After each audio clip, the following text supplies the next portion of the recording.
শুভ সকাল প্রিয় শিক্ষার্থীরা, আশা করি সকলেই ভালো আছো। কোভিড-19 পরিস্থিতির মধ্য দিয়েও আমরা আমাদের অনলাইন কার্যক্রম চালিয়ে যাচ্ছি এবং চালিয়ে যাব। দশম শ্রেণীর পদার্থবিজ্ঞান বিষয়ে আজকের আলোচ্য বিষয় হবে বিদ্যুতের চৌম্বক ক্রিয়া বা তড়িতের চৌম্বক ক্রিয়া। আজকে আমরা যা কিছু শিখব তা তোমরা দেখতে পাচ্ছ, বোর্ডে লেখা আছে।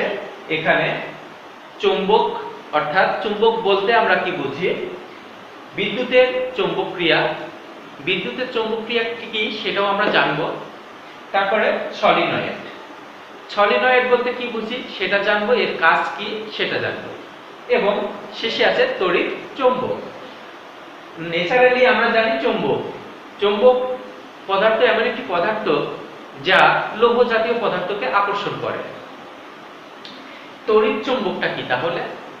তড়িৎ চৌম্বক হলো বিদ্যুতের ব্যবহারের ফলে উৎপাদিত যে চৌম্বকটা পাই সেটাই মূলত তড়িৎ চৌম্বক। তো এই বিষয়ে আমরা কথা বলবো অবশ্যই। কথা বলার জন্য টপিকসে এগুলো নিয়ে আসছি। তো আজকের আলোচ্য সূচি হবে কিন্তু আমাদের এই চারটা টপিকসের উপরে, ঠিক আছে? আশা করি তোমরা মনোযোগ সহকারে ভিডিওটি দেখো এবং দেখবা। তো সবার আগে আমরা জানতে চাই চৌম্বক বলতে আমরা কি বুঝি। কথার মাঝে আমি অলরেডি বলে দিয়েছি যে চৌম্বক কি। চৌম্বক সেই জাতীয় পদার্থ যে সকল পদার্থ লোহা বা লোহা জাতীয় পদার্থকে আকর্ষণ করে, সেটা হলো চৌম্বক। আর চৌম্বক যে ধর্মের কারণে লোহা বা লোহা জাতীয় পদার্থকে আকর্ষণ করে সেই ধর্মটাকে বলা হচ্ছে কি ওই পদার্থের চৌম্বকত্ব বা ওই পদার্থের বৈশিষ্ট্য। আমরা তোমরা যদি বইয়ে একটু লক্ষ্য করো যে চৌম্বকটা কেমন, তাহলে ঠিক এরকম একটি চিত্র দেখতে পাবো। চিত্রটি হলো এরকম যে এরকম একটি দণ্ড,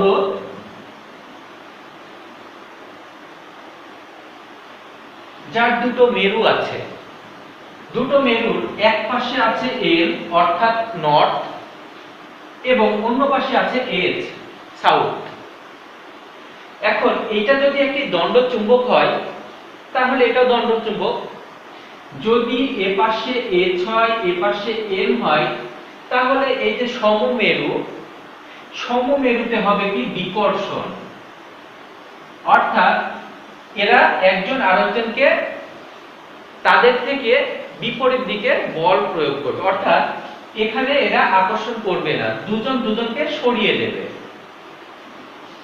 যদি আমি এই ডিরেকশনটাকে এইভাবে ঘুরিয়ে নিয়ে এনটাকে যদি আমি এ পাশে নিয়ে আসি, এই এনটাকে, তাহলে এন এবং এইচ আকর্ষণ করবে। এই দৃষ্টিকোণ থেকে আমরা বলতে পারি চুম্বকের সমমেরুতে আকর্ষণ নয় বিকর্ষণ ঘটে এবং বিপরীত মেরুতে আকর্ষণ ঘটে। এটা চৌম্বকের বৈশিষ্ট্য বা ধর্ম বলতে পারো। আশা করি চৌম্বক সম্পর্কে তোমরা ধারণা পেলা যে চৌম্বক কি। তো আমাদের অধ্যায়টির নাম হলো কি বিদ্যুতের চৌম্বক ক্রিয়া। চৌম্বক সম্পর্কে প্রাইমারি থেকে আমরা জেনে আসছি, কিন্তু বিদ্যুতের চৌম্বক ক্রিয়া কি সেটা জানি।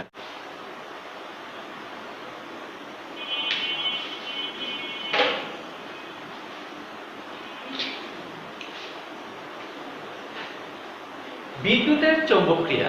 বিদ্যুতের চৌম্বক ক্রিয়া বলতে আমরা কি বুঝি, তাই না?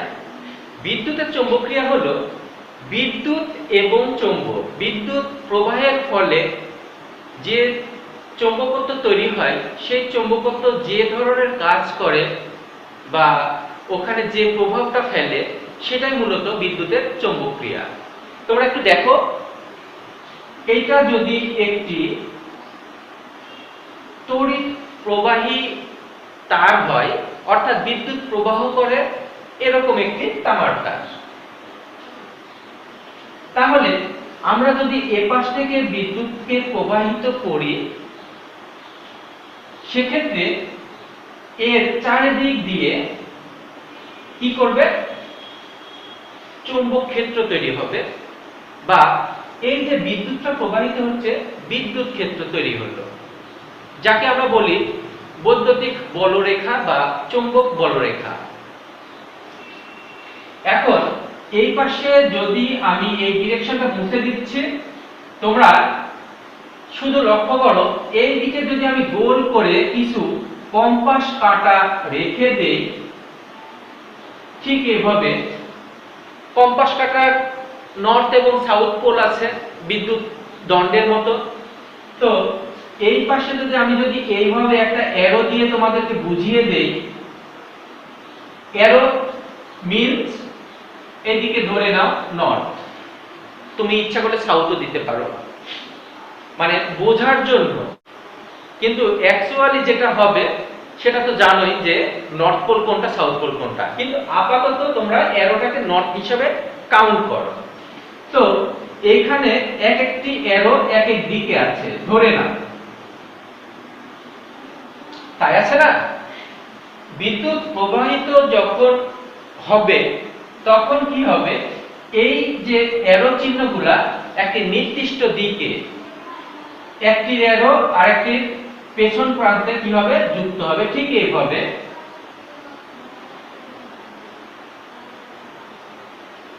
তোমরা বইয়ে দেখতে পাবা, তোমাদের ঠিক এরকম একটি চিত্র দেওয়া আছে, এইরকম সবাই কি করবে, ঘুরে যাবে।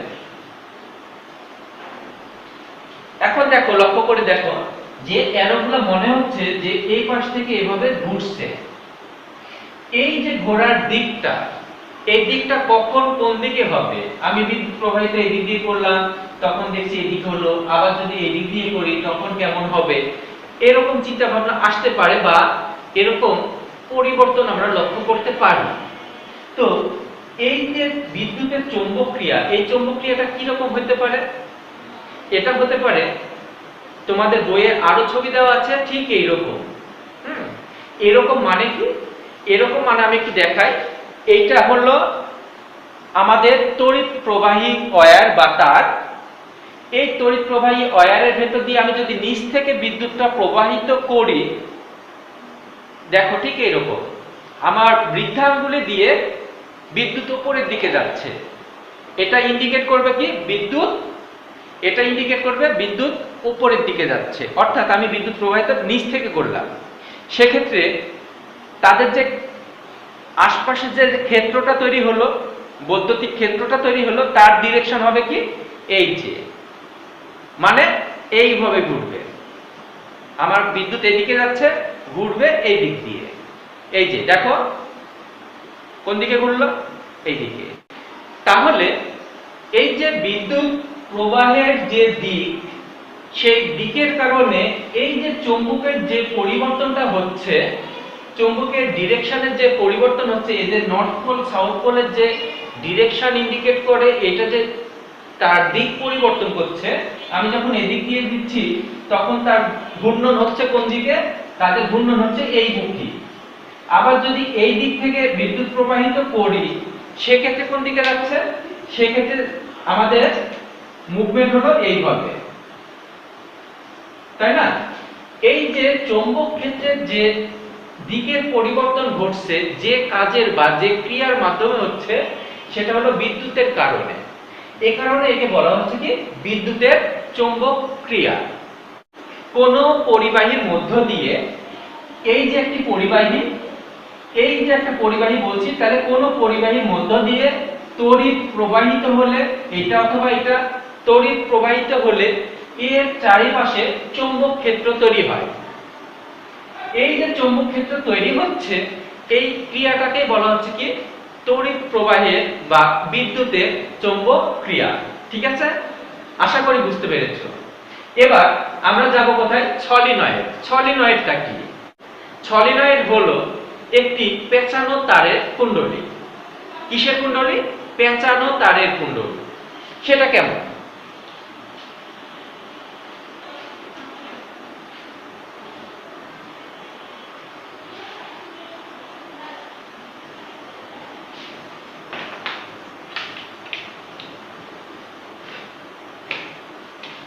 আমরা যদি বিদ্যুৎ পরিবাহী কোনো তার, বড় বা দীর্ঘ একটি তার কল্পনা করি এবং সেই তারটিকে যদি নির্দিষ্ট মাপে একটু পেঁচাইতে পারি, তাহলে সেটাকে আমরা বলবো কি সলিনয়েড। মনে করো একটা কলম, এটা একটি পেন, আমি সেই কপার ওয়্যারকে বা তামার তারকে এক মাথায় এখানে ধরে রেখে এইভাবে আমরা স্প্রিং তৈরি করার মতন করে পেঁচাইতে লাগলাম। তো পেঁচানোর ফলে যে ডায়াগ্রামটা পেলাম সেটাই হলো সলিনয়েড। তাহলে সলিনয়েড বলতে কি রকম বোঝাচ্ছে? এই যে এরকম, ঠিক এটা।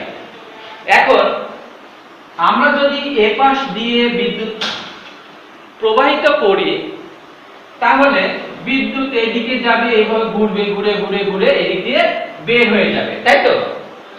এই যে এদিক দিয়ে বের হচ্ছে, যখন এদিক দিয়ে বিদ্যুৎটা প্রবাহ ঘুরবে, ঠিক তখন চৌম্বক ক্ষেত্র তৈরি হবে। কেন?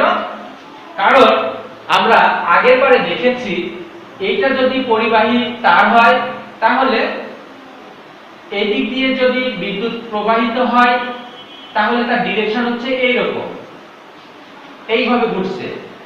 আবার যদি বিদ্যুৎ প্রবাহিত উপরের দিকে হয়, তাহলে চৌম্বক ক্ষেত্র তৈরি হচ্ছে এইভাবে। দুটো চিহ্ন দু রকম, দেখো তো।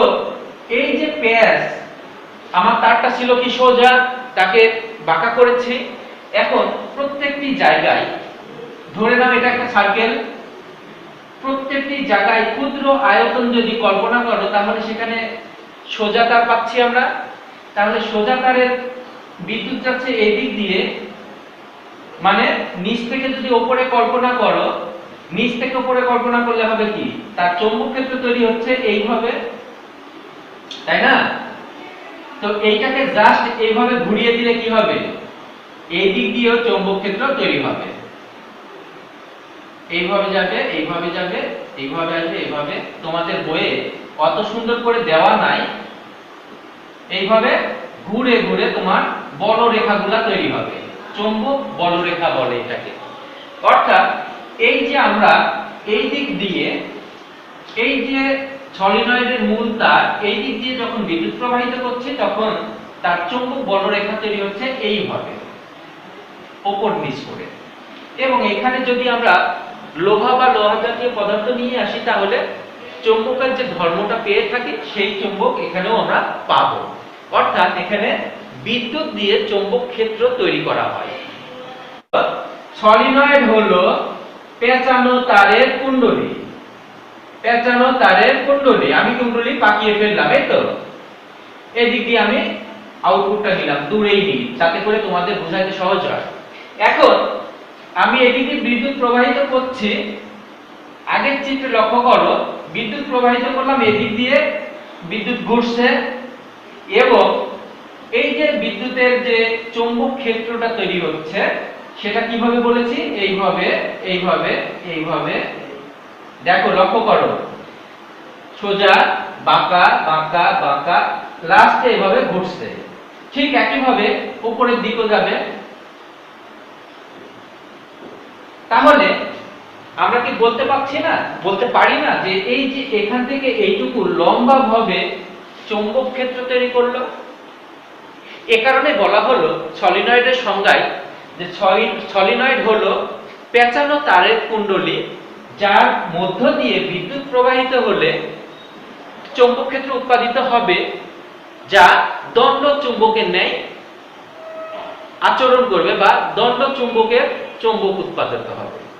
এই হলো সেই দণ্ড চুম্বকী। দেখো, এদিকে সোজা চলে যাচ্ছে, এদিকে সোজা আসছে, মাঝখানে এটা অ্যাভয়েড করা হয়েছে। কারণ কি, এগুলা কিন্তু এই পাশে ঘুরে এসে এখানে মিলিত হচ্ছে, এটাও মিলিত হচ্ছে, এটাও মিলিত হচ্ছে।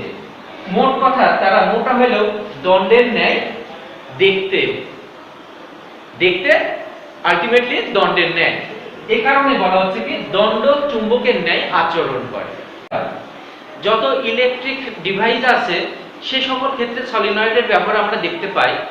যেমন স্পিকার, যে স্পিকার দিয়ে আমরা সব সময় গান শুনি, সেটা ইয়ারফোন বলতে পারো, হেডফোন বলতে পারো, মাইক স্পিকার বলতে পারো, তারপরে কি আছে জেনারেটর, তারপরে কি আছে মোটর, সে বৈদ্যুতিক মোটর হোক বা এসি মোটর হোক বা ডিসি মোটর হোক, ফ্যান কিংবা টিভি, যেখানেই জানো কেন এর ব্যবহার আমরা পেয়ে থাকি। এখন যদি বলো যে স্যার কোথায় আছে, তাহলে আমি বলবো তোমরা ফ্যান যখন খুলবা সেখানে যখন কয়েলটা দেখতে পাবা, কয়েলটাকে এভাবে পেঁচিয়ে পেঁচিয়ে পেঁচিয়ে কয়েল তৈরি করা হয়, সেটা এক ধরনের সলিনয়েড। তারপরে স্পিকার, যে কোনো একটা নষ্ট হেডফোনের স্পিকার খুলে দেখবা ভেতরে একটি চৌম্বক ক্ষেত্র আছে, সেই চৌম্বক ক্ষেত্রের পাশে এরকম পেঁচানো কুণ্ডলী আছে, সেটা গেল এসি অথবা ডিসি মোটর অথবা জেনারেটর যেটাকে আমরা বলি। এটা যখন খুলবা ফ্যান, সেটাতে পাবা কয়েল।